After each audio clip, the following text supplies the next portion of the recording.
Meron bang kanta na pag narinig mo, masasabi mo na kumpleto childhood mo? Hindi makukumpleto childhood mo kung hindi ng babae yung tatay mo. A few stolen moments is all that we share. You've got your family and they need you there. Yung kantang malaki ka na, tsaka mo lang naintindihan yung lyrics. Though I try to resist being last on your list, Alam ko na nagmahal ka lang. but no other man's gonna do.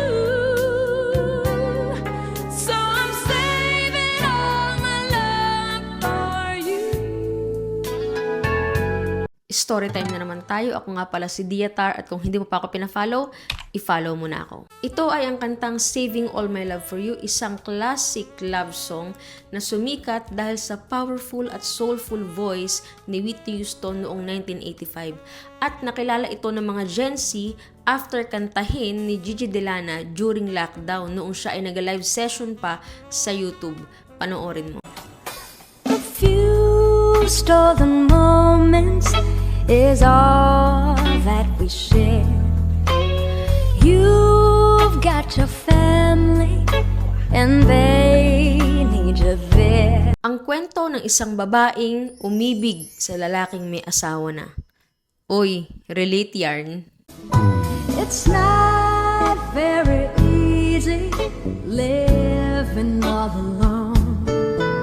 My friends try and tell me find a man of my own. Parang bittersweet na kwento ng pag-ibig na mahirap magtagumpay. Pero minahal mo pa rin ng buo. You used to tell me we'd run away together.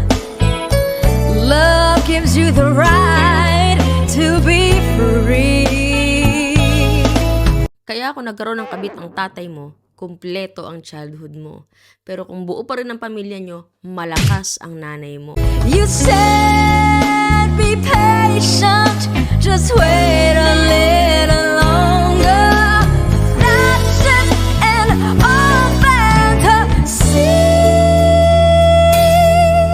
Ano nga ba ang 5 aral na nakuha natin sa kantang ito? Number 1, huwag ipilit ang pag-ibig na mali. Kahit gaano pa kalalim ang nararamdaman mo, kung may nasasaktan kayong tao, kailangan mong bitawan ito.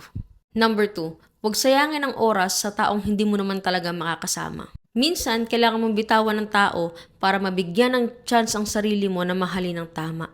Number 3, ang totoong pag-ibig ay hindi lang tungkol sa damdamin. Ito dapat ay may kasamang respeto.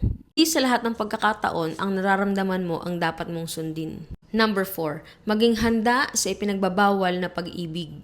Maraming makakarelate. Harapin ang realidad, tanggapin ang sakit, at kailangan mong palayain ang sarili mo sa isang sitwasyon na magpapasama sa'yo sa huli. Number 5, matutong maghintay ng tamang tao.